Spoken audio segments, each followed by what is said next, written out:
আসসালামু আলাইকুম। তো দেখতেই পাচ্ছ আমি মাংসটাকে কেটে নিচ্ছি, ভালো করে কেটে নিচ্ছি, বেছে নিচ্ছি। তো আমার মাংস কাটা হয়ে গিয়েছে, তো আমি জল দিয়ে ধুবো। তো চলে এসেছি কড়াইয়ের কাছে। তো আমি এবার রান্নাঘরে চলে আসছি। তো আমি রান্নাঘরের জিনিসগুলো আগে বয়ে নেব, তারপরে পাটকাঠি নিয়ে আসছি। আমি আখার পাড়ে চলে এসেছি পাটকাঠি নিয়ে। তো এবার আখাটা আমি ধরিয়ে দেব, ভাতটা রান্না করে নেব। ভাতটা আমার প্রায় রান্না হয়ে গিয়েছে। তো আমি আলুটাকে কেটে ধুয়ে, তো আলুটাকে এবার আমি ভাজবো। তার জন্য লঙ্কা পেঁয়াজ কেটে আমি তেলে দিয়ে দেব। তো তেলে দিয়ে আমি আলুটাকে দিয়ে দিব, দিয়ে ভাজবো।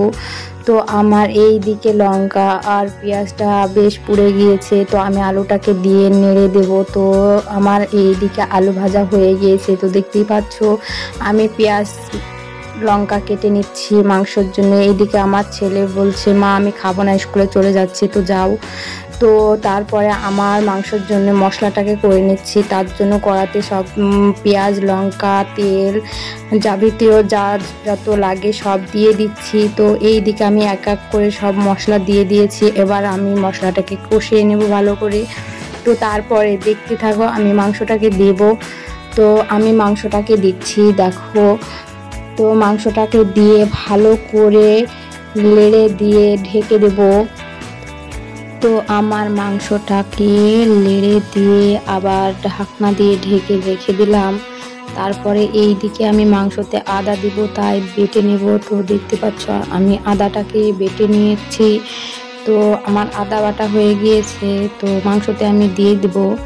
তো মাংসতে দিয়ে দেওয়ার পর একটু মাংসটা নেড়ে দিয়ে মাংসটাকে ঢেকে রেখে দিলাম। এইদিকে আমি ভাতটা আলাদা পাত্রে ঢেলে নিলাম। তো ঢালতে গিয়ে ভাতগুলো পড়ে গিয়েছে। তো দেখতেই পাচ্ছ আমি ভাতগুলো তুলে মুরগিকে দিয়ে দেব। তো আমি ভাতটা ঢাকা রেখে দেব, ঢেকে রেখে দিয়ে আমি ভাতটাকে তুলে রেখে দেব। তো আমার মাংস আমার হয়ে এসেছে। তো আমার মাংস হয়ে গিয়েছে। তো দেখতে পাচ্ছ আমি জায়গাতে ঢেলে নিয়েছি। তারপরে আমি রান্নাঘরটা পরিষ্কার করব। তো এদিকে রান্নাঘরটা আমি পরিষ্কার করতে চলে এসেছি। তো দেখতে পাচ্ছ তো আমার রান্নাঘর পরিষ্কার করা হয়ে গিয়েছে। তো এবার আমি রান্নাঘরটাকে একটু ছাঁচ দিয়ে নেব। তো ছাঁচ দিচ্ছি, দেখতেও দেখো আমি তারপরে কি করতে থাকি। তো ছাঁচ দেওয়া হয়ে গিয়েছে। আর এইদিকে আমার মেয়ে চিৎকার করছিল।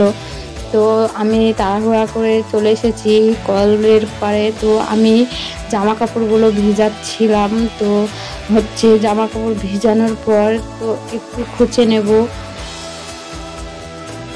তো দেখতে থাকো, আমি জল তুলে নিচ্ছি। তো জামাগুলো খুঁচে নিচ্ছি।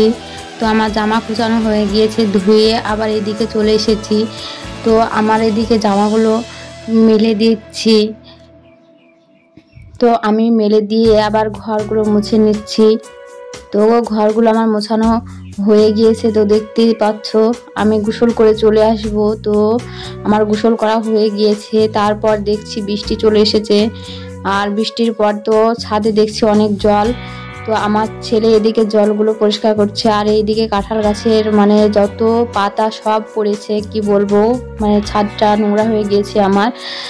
আর আমি আমার ছেলেকে বললাম যে ওটাতে হবে না, ঝাঁটা নিয়ে। তো ঝাঁটা নিয়ে চলে এসেছে।